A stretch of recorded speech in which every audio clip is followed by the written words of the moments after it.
بسم اللہ الرحمن الرحیم۔ السلام علیکم، ویلکم ٹو ماہم کہانی۔ پلیز ناول کو لائک کر دیجیے۔ اگر آپ نے ابھی تک چینل کو سبسکرائب نہیں کیا تو چینل کو سبسکرائب کر دیجیے۔ چلتے ہیں ناول کی طرف۔ یاور پیچھے جاؤ اس کے، ایسا نہ ہو غصے میں گاڑی لے کر نکل جائے۔ دماغ خراب ہو گیا ہے اس لڑکے کا، میری ہی ڈھیل کا نتیجہ ہے۔ کوئی رشتوں کا پاس نہیں رہا اسے۔ خان یوسف نے یاور کو بھیج کر اپنے غصے پر قابو کیا۔ گھنٹے سے بحث کرتا وہ سر درد کر چکا تھا، الٹا ناراض بھی ان سے ہی ہو کر چلا گیا۔ ڈاکٹر نے کہا ہے ابھی تفصیلی چیک اپ کر کے ڈسچارج کر دے گا۔ موسیٰ کو کسی نے بتایا اس حملے کا، بتا ہی دینا تھا، شاید اب کوئی لحاظ کر کے لوٹ آئے گھر۔ غلطیاں بھی کرتے ہیں اور اکڑ بھی خود دکھاتے ہیں، سارے بد دماغ میرے ہی گھر میں پیدا ہونے تھے۔ خان یوسف غصے سے بڑبڑاتے جا رہے تھے، سب خاموش ہی رہے۔ موسیٰ کو خان داور نے بتا دیا تھا مگر اس کی طرف سے فی الحال کوئی جواب نہیں آیا تھا، اور یہ بات آغا جان کو بتانا مطلب ایک اور محاذ کھڑا کر دینا تھا۔ آغا جان! خان یاور کچھ دیر بعد بھوکلایا ہوا سا کمرے میں داخل ہوا تو سب نے پریشانی سے اسے دیکھا، جانے اب کیا ہو گیا تھا۔ وہ خانزادہ تو اس کمرے میں عورت کے پاس گیا ہے۔ خان یاور کی بات پر آغا جان جھٹکا کھا کر اٹھے اور دانت کچکچانے لگے۔ خان زوار، خان عاذر اور داور مسکراہٹ دبا گئے۔ ناکو چنے چبوانے کی پوری مثال تھا خانزادہ۔ ڈاکٹر آ کر خان عاذر کو چیک اپ کر کے اطمینان ظاہر کرتے ضروری ہدایت دے رہے تھے، جبکہ خان یوسف کمرے میں ٹہلتے خانزادہ کا انتظار کر رہے تھے، جانے وہ وہاں کیا بات کر رہا ہوگا۔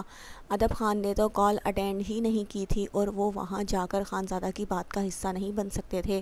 بہتر تھا بعد میں کوئی بھی بات کر کے سب سنبھال لیں۔ وہ کچھ دیر بعد لوٹا تو ان سے گھر چلنے کی بات کرنے لگا۔ کیا بکواس کی ہے؟ وہاں جا کر آغا جان کے سخت لہجے پر وہ لب بھینج کر انہیں دیکھنے لگا۔ حویلی چل کر بات ہوگی آغا جان، وہ ناراض لہجے میں بولتا باہر نکلا۔ انہیں خاموش ہونا پڑا۔ سب گاڑیوں میں حویلی کی طرف روانہ ہوئے تھے۔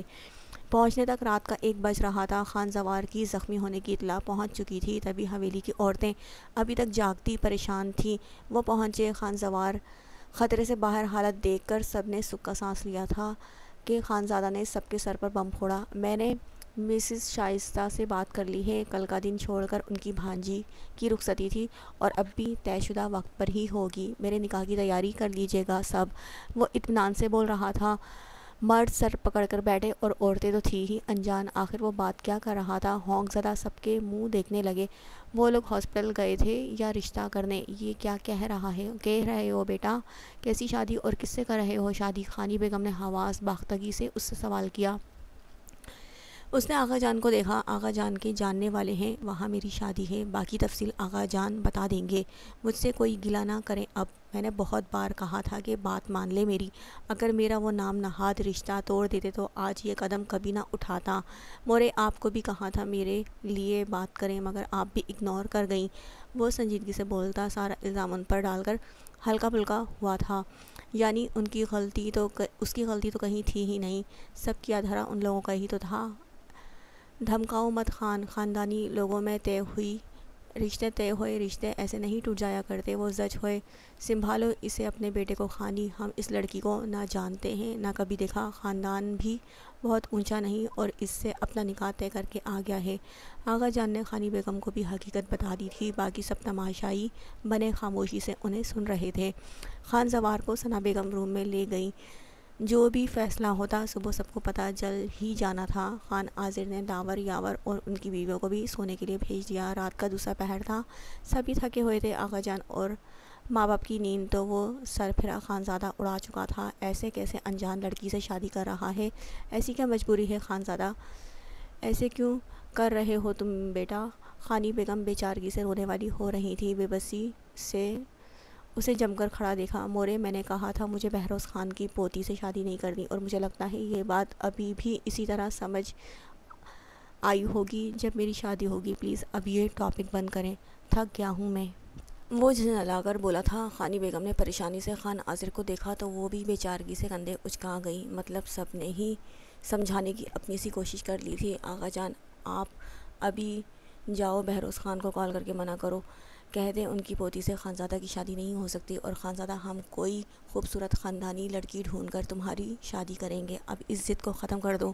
خانی بیگم نے آغا جان سے گزارش کی اور وہ مڑ کر اس سے التجائیہ ہوئیں۔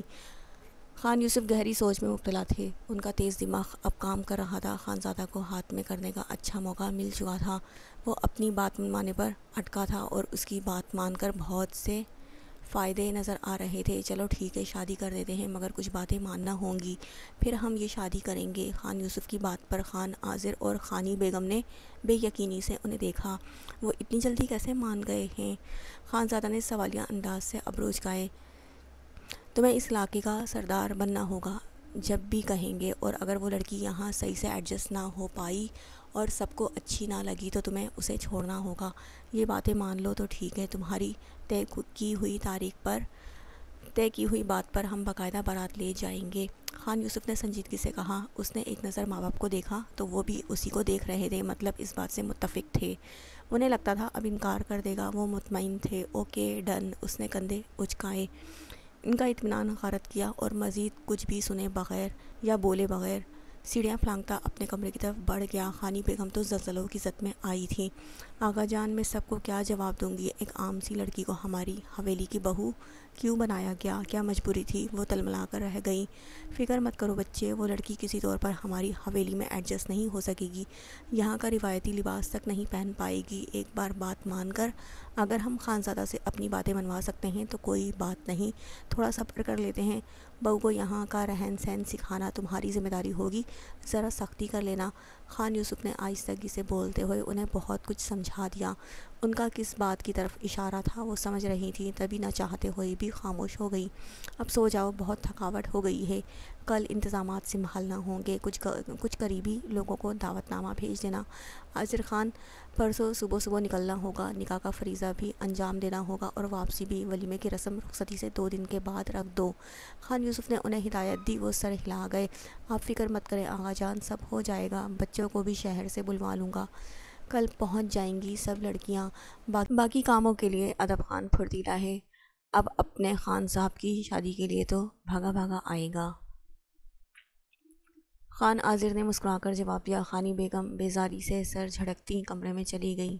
اتنا کچھ سوچا تھا، شادی دھوم دھام سے کرنا چاہتی تھی کہ پورا خاندان اور علاقہ برسوں یاد رکھے، مگر وہ اپنی شادی کی اتنی جلدی مچا چکا تھا، اور سب سے بڑا غم کسی نے لڑکی کو نہ دیکھا تھا، نہ ہی جانتے تھے، جانے کیسی دکھتی ہوگی۔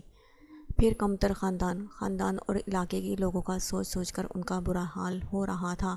خان یوسف بھی اٹھ کر کمرے کی طرف بڑھ گئے۔ بہروز خان کو سمجھانے کا سوچ لیا تھا، اگر وہ واقعی چاہتا تھا کہ اس کی پوتی خانزادہ کی دلہن بنے تو اسے بھی صبر کرنا ہوگا۔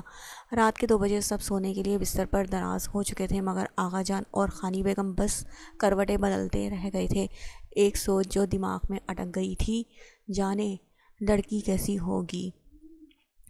پر یہاں مہندی والی لڑکی کو منع تو نہیں کیا نا؟ اور آنی بیوٹیشن کا نمبر دیں، اس سے ذرا جلدی کا وقت لینا ہے۔ پریسا نے اس سے پوچھ کر آنی سے کہا تو انہوں نے قریب پڑا موبائل اٹھا کر اسے تھما دیا۔ ہانو فرینڈ سے کوئی ایسی بات تو نہیں کی تھی نا؟ پریسا نے بیوٹی پارلر کا نمبر نوٹ کرتے ہوئے اسے دیکھ کر پوچھا۔ پر یہاں جو پہلے ہی آنی کے ذرا سنبھلتے ہی ان کا یوں جلد بازی میں گھر آنے پر حیران پریشان تھی، ان کی باتوں پر ٹھٹکی تھی۔ کیوں؟ اس سب کی کیا ضرورت ہے؟ اس نے سب کو نظر اٹھا کر دیکھا۔ آنی مسکرا کر اسے دیکھ رہی تھی۔ پروا تو کال اٹینڈ ہوتے ہی روم سے نکل چکی تھی۔ پریسا تو کال اٹینڈ ہوتے ہی روم سے نکل چکی تھی، جانے کیا جلدی مچا رکھی تھی اس نے۔ ارے گڑیا، تمہاری شادی ہے تو اس سب کی ضرورت تو ہے نا؟ فان بھائی نے نرمی سے کہتے ہوئے ہنس کر اس کا ہونک چہرہ دیکھا۔ انکل بھی ایک طرف بیٹھے مسکرا رہے تھے۔ وہ شاکڈ ہوئی۔ پر یہاں کو نہیں بتایا آپ لوگوں نے؟ آفان بھائی نے اس کی ناسمجھی پر حیرت سے آنی اور انکل کو دیکھا۔ آنی کے کچھ بولنے سے پہلے ہی پریسا واپس کمرے میں آئی۔ بات ہو گئی ہے، تھینک گاڈ، ٹائم مل گیا۔ پر یہاں تمہارے لیے جو سامان آیا تھا ہادی کے گھر سے، وہ سب اکٹھا کر کے بیگ میں ڈالو تاکہ ان کے پاس واپس بھیج سکیں۔ دھیان سے سب رکھنا، کچھ بھی یہاں نہ رہے۔ پریسا نے اسے ہدایت دی تو اس کا سر چکرا گیا۔ ایسا لگا شادی ٹوٹنے کے غم میں سب پاگل ہو گئے ہیں، کبھی سامان واپس کرنے کی بات تو کبھی شادی کی تیاری۔ یکدم وہ تھکی۔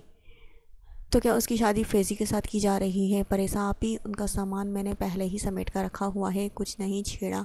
یہ بتائیں، یہ سب بھاگ دوڑ کس لیے ہے؟ میری شادی کس سے ہو رہی ہے؟ اس نے پریشانی سے پوچھا تو وہ مسکرائی۔ فکر مت کرو فیضی، یا کسی بھی لالچی سے نہیں، بہت اچھے اونچے خاندان میں شادی ہوگی میری پیاری سی گڑیا کی۔ آنی نے محبت سے اس کا حواس باختہ چہرہ دیکھا اور ہاتھ نرمی سے دبایا تھا۔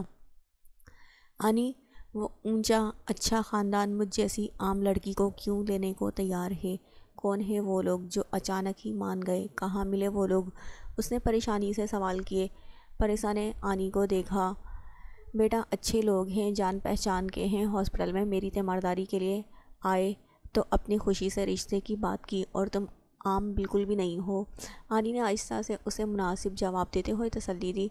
خوشی سے مانے یا پھر آپ لوگوں نے منت کی؟ کیا آپ نے سوچا میری ان کی نظر میں کیا ویلیو رہ گئی ہوگی؟ یوں ہاسپٹل میں کھڑے کھڑے شادی طے کر دی آنی؟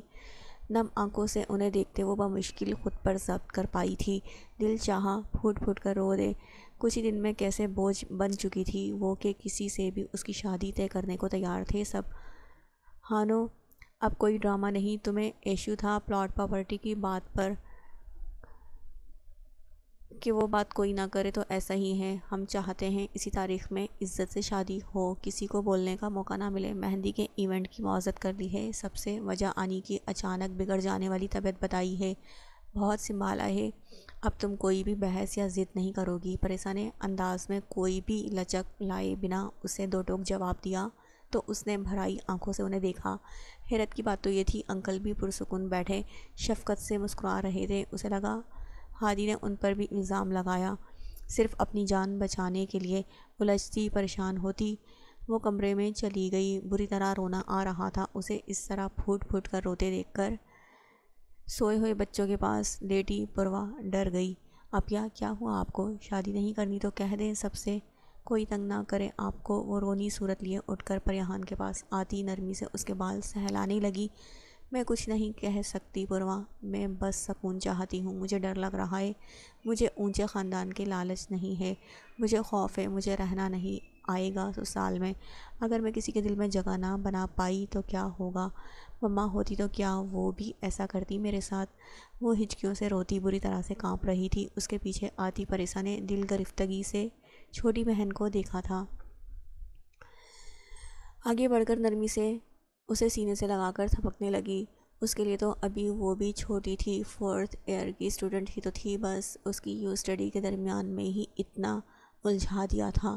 ہانو، میں کبھی اس طرح تمہاری شادی نہ ہونے دیتی، مگر مجھے پتا ہے آج اگر شادی روک دی تو سب سوال کریں گے، تمہارے کریکٹر پر بات ہوگی، وہ غلطی اور عیب ڈھونڈا جائے گا جس کی وجہ سے تمہیں ریجیکٹ کیا گیا ہے۔ کیسے فیس کرو گی یہ سب؟ نرمی سے اس کی پشت سہلاتے ہوئے پریسا سمجھانے لگی۔ وہ خاموشی سے اس کے گلے لگی سسک رہی تھی۔ مجھے ڈر لگتا ہے اگر ان لوگوں نے مجھ پر سختی کی، مجھے اگر پڑھنے نہ دیا۔ وہ بھیگا چہرہ لیے پریسا کو تکنے لگی تھی۔ اس نے مسکرا کر اس کے آنسو صاف کیے تھے۔ مجھے یقین ہے اپنی بہن پر، تم سب سنبھال لو گی، سب کو اچھی لگو گی، اتنی کیوٹ سی لڑکی بہو بنے تو کون کافر خوش نہیں ہوگا؟ پریسا نے اسے ہلکا پھلکا کرنے کے لیے لہجے میں شرارت سمو کر کہا۔ اگر اچھی نہ لگی تو ہم واپس لے آئیں گے۔ پروا نے حصہ ڈالا تو پریسا کا دل بیٹھ گیا۔ اللہ نہ کرے پاگل لڑکی، ایسا نہیں کہتے۔ پریسا کے ٹوکنے پر وہ منہ بنانے لگی۔ یعنی اچھی لگے یا نہیں اسے وہیں رہنا ہوگا۔ اس بار اس نے صرف سوچا تھا، ہار اسٹڈیز کے لیے جھگڑا یا ضد بالکل نہیں کرنا، کچھ عرصہ صبر کرنا، پھر آرام سے بات کرنا اپنے ہسبینڈ سے، وہ ضرور بات مانے گا، بہت نرم مزاج اور سلجھا ہوا لڑکا ہے۔ پریسا نے خانزادہ کو یاد کرتے ہوئے بتایا، جس نے مسکراتے ہوئے نہایت اعتماد اور اطمینان بھرے لہجے میں شادی کی بات کی تھی۔ یعنی وہ اپنے فیصلوں پر خود مختار تھا تو بیوی کو بھی صحیح مقام دلوا سکتا تھا۔ پریان خاموش ہو گئی۔ پریسا نے پریشان بیٹھی پروا کو دوسرے بازو کے حصار میں لیتے ہوئے سب اچھا ہو جانے کی دعا دی۔ وہ اس وقت 16 سنگھار کیے میرج ہال کی برائڈل روم میں بیٹھی تھی۔ ڈل گولڈن لانگ شرٹ اور ریڈ بھاری لہنگے میں وہ نازک سی گڑیا جیسی لگ رہی تھی۔ میک اپ نے اس کے نازک نقوش کو مزید ابھار کر خوبصورت بنا دیا تھا۔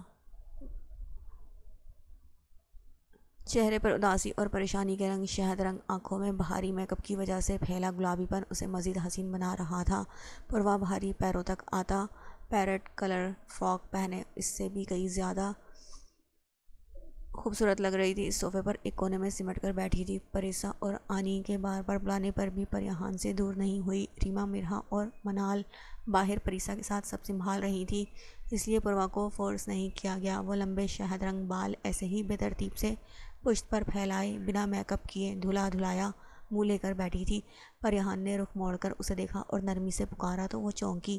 پوروا، میں تمہیں ملنے آتی رہوں گی ہر ایونٹ پر، ہر بار جب بھی تم یاد کرو گی یا بلاؤ گی، اس نے دلاسا دینے کے لیے کہا، حالانکہ اندر سے وہ بھی سہمی ہوئی تھی۔ جانے کیسے لوگ ہیں، اتنا آنے جانے دیں گے بھی یا نہیں؟ پوروا کھسک کر اس کے پاس ہوئی۔ آنی کہتی ہیں وہ لوگ بہت اچھے ہیں، تو کیا ایسا نہیں ہو سکتا آپ میرے ساتھ رہیں؟ وہ سرگوشی میں پوچھ رہی تھی۔ پریہان اس کا منہ دیکھنے لگی۔ اگر ایسا ہوتا تو لوگ لڑکی کو رخصت کیوں کرواتے؟ پریہان نے اداسی سے مسکراتے ہوئے اسے عقل دلائی تو وہ بھی سوچ میں پڑ گئی۔ ظاہر ہے اس لیے تاکہ اسے اپنا گھر دکھا سکیں، لڑکیوں نے وہیں رہنا ہوتا ہے۔ آئی نو، میں آپ کی بات کر رہی ہوں، اگر آپ کچھ وقت مزید میرے پاس رہیں، کیونکہ آنی کہتی ہیں اچھے لوگ ہیں۔ پوروا نے اسے سمجھایا اور جیسے راز کی بات بتائی کہ وہ اچھے لوگوں میں جا رہی ہے۔ کتنے اچھے ہیں یہ تو جا کر پتہ چلے گا، اگر واقعی اچھے ہوئے تو میں تمہارے پاس بہت سارا رہنے آیا کروں گی۔ وہ بھی پر امید ہوتی سر ہلا کر اتفاق کرنے لگی۔ پوروا سے باتیں کرتے ہوئے دماغ سے پریشانی اور خوف جاتا رہا۔ دونوں بہنیں رازداری سے مستقبل کی پلاننگ کر رہی تھی۔ اسی وقت میرج ہال کے باہر تیزی سے بڑی سیاہ گاڑیوں کی ایک لمبی قطار آ کر رکنے لگی، جن میں سے شاہانہ انداز لیے عورتیں اور مرد نکلتے میرج ہال میں داخل ہونے لگے۔ پریسا الرٹ ہو گئی تھی۔ بارات پہنچ چکی تھی اور ایسی شاندار بارات، اتنے شاندار لوگ، اونچے چوڑے وجہ سرخ و سفید پٹھان مرد اور ویسی ہی دراز قد سفید رنگت کی حامل عورتیں، شاہانہ لباس میں دراز قد پرکشش اور روب دار شخصیت کی حامل خانی بیگم نے اندر داخل ہوتے ہی طائرانہ نظر دوڑا کر گہرا جائزہ لیا۔ گہرا سانس بھرا، جانے لڑکی کیسی ہوگی؟ دماغ میں کلبلاتا سوال اب تک ویسے ہی مچل رہا تھا۔ مختصر سی بارات تھی، مگر ان میں کوئی بھی فرد عام تو ہرگز نہیں لگ رہا تھا۔ انہیں احترام سے بٹھایا گیا۔ اسٹیج پر بیٹھتے مغرور دلکش سے سفید کرتا شلوار پہنے دلہا کو دیکھ کر مرہا ساکت رہ گئی۔ تم کیوں جم گئی ہو؟ ریما نے اسے ٹھوکا مارا تو وہ ہڑبڑا کر سیدھی ہوئی، یہاں وہاں دیکھنے لگی۔ سب باراتیوں کو چور نظروں سے دیکھتے ہوئے اس نے ایک طرف بنے واش روم کی طرف تیزی سے قدم بڑھائے تھے۔ ریما نے کندھے اچکائے، نکاح کی رسم جلد ادا کر لینی چاہیے، پھر جلد واپسی ہوگی، بہت دیر ہو جائے گی ورنہ۔ یوسف نے ریفریشمنٹ کا سامان سرو ہوتے ہی نکاح کا حکم دے دیا تھا۔ وقار صاحب اور عفان نے سر ہلایا۔ خان مولوی کا انتظام تو پہلے ہو چکا تھا۔ بارات ہی لیٹ پہنچی تھی اور پہنچتے ہی جانے کو بھی تیار تھی۔ خان حویلی کی لڑکیاں بمشکل ٹکی بیٹھی تھیں، ورنہ اچانک اپنی اگانے والی بھابھی کو دیکھنے کے لیے وہ خبر ملتے ہی بے تاب تھی۔ خاص طور پر پلوشا اور زرشیں تو مچل رہی تھیں۔ ریما نے منال اور مرہا کو تلاشا، مگر وہ غائب تھیں۔ وہ برائیڈل روم میں پریہان کے پاس جا بیٹھی۔ مرہا نے واش روم میں کھڑی منال کو دیکھتے ہوئے سانس برابر کی حواس اڑے ہوئے تھے۔ یار، میرا سارا ڈریس برباد کر دیا، اس ایڈیٹ بچے نے کولڈ ڈرنک کا پورا گلاس الٹ دیا، اب کیا کروں؟ منال ٹیشو سے پیٹ کے پاس سے خراب ہوا ڈریس صاف کر رہی تھی۔ مزاج بگڑ رہا تھا۔ مہنگا بھاری لباس تھا جسے صاف کرنا بھی مشکل ہو رہا تھا۔ مرہا خاموش نظروں سے اسے دیکھتی رہی، لب کاٹتی متذبذب سی بار بار بات شروع کرنے کے لیے الفاظ ترتیب دینے لگی۔ آئی تھنک مجھے ڈریس چینج کر لینی چاہیے، ویٹ لیٹ می کال۔ اس نے کچھ سوچ کر اپنے ڈرائیور کو کال ملائی۔ میرج ہال سے قریب گھر تھا اس کا، خود جانے کے بجائے اسے گھر سے ڈریس لانے کا کہہ کر کال بند کی اور ناک چڑھا کر ڈریس کا جائزہ لیا۔ بھلا خراب ڈریس کے ساتھ وہ کیسے سب کے درمیان چلی جاتی، چاہے پیچھے اس کی دوست کا نکاح ہو جائے؟ وہ پرفیکشن کے بغیر ملنے کو تیار نہ تھی۔ واش روم سے نکل کر نیم تاریکی میں پڑی چیئر پر دھپ سے بیٹھی۔ تمہیں کیا ہوا؟ بارات آئی ہے کیا؟ آخر آج جا کر ہمیں پریہان کا مسٹر رائٹ دیکھنا نصیب ہوگا۔ وہ فرصت سے ٹانگیں پسارے بیٹھی تھی۔ بالوں کا اسٹائلش سا جوڑا بنا ہوا تھا، کرلی لٹوں کو نزاکت سے چہرے سے ہٹا کر تبصرہ کیا تھا۔ میرا نے گہرا سانس بھرا، اسے بتا دینا چاہیے، اور بتانے کے بعد یقیناً اسے ڈریس چینج کرنے کا بھی ہوش نہیں رہنا تھا۔ منال بارات ہمارے علاقے کی آفریدی حویلی سے آئی ہے۔ میرا نے ہمت بحال کرتے ہی ہکلا کر بتایا تو منال کا لٹوں کو سمیٹتا ہاتھ رک گیا۔ آفریدی حویلی سے؟ کون؟ مطلب کس کی شادی ہے؟ منال نے حیرت سے اسے دیکھا۔ خان داور یا پھر خان یاور؟ آف کورس ان کی اولاد نہیں، شاید اسی لیے، مگر نہیں، پریان کو شادی شدہ مرد سے کیوں بیاہتے؟ ویٹ، خان موسیٰ؟ وہ تو کافی عرصے سے حویلی میں ہی نہیں لوٹا، تو یعنی عیسیٰ خان سے؟ کیا وہ اس کی منگیتر تھی؟ بتایا ہی نہیں اس گھنی نے کبھی۔ وہ خود سوال جواب کرتی یکدم چونکی اور حیرت کی زیادتی سے بولی، خان زادہ؟ اس نے ذرا توقف کے بعد منال کے سر پر دھماکہ کیا تھا۔ وہ جھٹکے سے سیدھی ہوئی، آنکھیں حیرت سے پھٹنے کے قریب ہو گئی تھیں۔ نزاکت اور خراب ڈریس سب بھول گیا۔ اٹھ کر بھاگتے ہوئے اسٹیج کے پاس پہنچی۔ میرا اس کے پیچھے ہی تھی۔ دونوں وہاں پہنچی تو سامنے ہی اسٹیج پر وہ نکاح کے بعد دعا کے لیے ہاتھ اٹھائے بیٹھا تھا۔ وہ خان زادہ ہی تھا، شک کی کوئی گنجائش نہیں تھی۔ وہ سب سے الگ دکھتا تھا، اس جیسا کوئی ہو ہی نہیں سکتا تھا۔ وہ صدمے کی کیفیت میں کھڑی رہ گئی تھی۔ نکاح کے بعد پریان پتھر بنی ساکت سی بیٹھی تھی۔ نکاح کے لیے بولا جانے والا نام دماغ میں اٹک گیا تھا۔ اس نے دل سے دعا کی تھی کہ کاش صرف نام کی مماثلت ہو اور کچھ نہیں۔ ریما خاموشی سے اس کا جائزہ لے رہی تھی۔ ابھی کچھ بولنے کے لیے لب کھولے ہی تھے کہ دھڑم سے دروازہ کھولتی منال اندر داخل ہوئی۔ پریان، تم نے مجھے اتنا بڑا دھوکہ کیوں دیا؟ دوست ہو یا دشمن ہو میری؟ منال نے اس کے کندھے سے پکڑ کر پوری قوت سے جھٹکا دے کر اپنی طرف موڑتے ہوئے چیخ کر کہا تو وہ کراہ کر رہ گئی۔ پوروا اس افتاد پر گھبرا گئی۔ یہ کیا کر رہی ہو منال؟ پریان کو کچھ پتہ نہیں تھا اس کے ساتھ کتنی بڑی ٹریجڈی ہوئی ہے۔ تم دونوں کو کیا پتہ؟ ریما نے آگے بڑھ کر اسے ٹوکتے ہوئے ناراضگی سے اسے پیچھے دروازے کے پاس کھڑی میرا کو گھورا تھا۔ پریان ہولے ہولے لرز رہی تھی۔ ٹریجڈی؟ اٹس فراڈ، دھوکہ دیا ہے اس نے۔ خانزادہ حدید میرا فیانسی ہے، جس کی دلہن بنی بیٹھی ہے۔ منال چیخی تو ریما اور پریان کی آنکھیں حیرت سے کھل گئیں۔ میرا کے تاثرات بتا رہے تھے، وہ سب جانتی ہے۔ جھٹکا تو ان دو کو لگا تھا۔ فیانسی؟